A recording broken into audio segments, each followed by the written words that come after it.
worship teams, welcome back to another rehearsal toolbox. Sitting here with drummer Pat Adams, and Pat is a drummer here for Grace Covenant Presbyterian on their worship team. And what's interesting that I've noticed about Pat is that, Pat, you don't have an elaborate drum kit, let's say. I mean, you have like a kit, it's like a two-piece. I mean, kit, snare, hi-hat, and cymbal.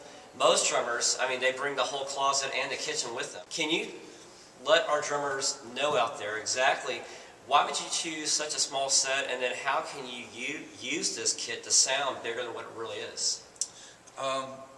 It's a good question. I think it's different for every drummer. Aside from the ease of moving it very easily. Right. You don't have any roadies, do you? No roadies. Okay, right. No roadies. Too bad. I think you can get a lot out of just a bass drum and snare drum, because those are kind of the the really important things in contemporary music. Right. Backbeat-oriented music, that kind of thing. And then as far as cymbals go, I've just got a crash ride here that can kind of take care of a lot of the washier aspects. And it's got 3 sizzles on it too. Yeah. And so that kind of helps with sustain, and then, right.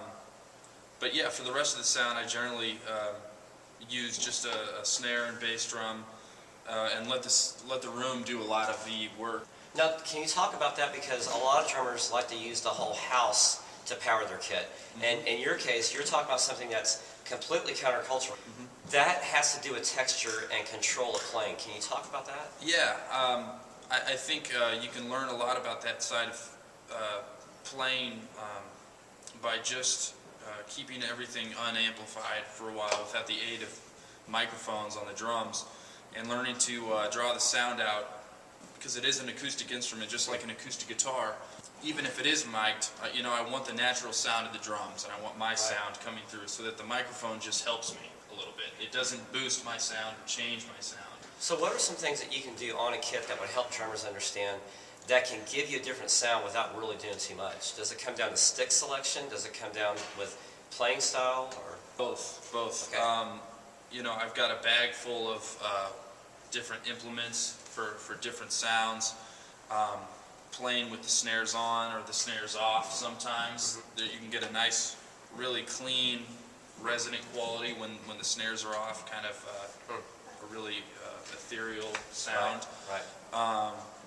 And just experimenting with different implements and different dynamic levels, and that can really affect the density of your sound. Pat, hey, thanks so much for your time, man, and of course, sharing with us your knowledge and heart. And guys, join us back for the next worship team training rehearsal toolbox.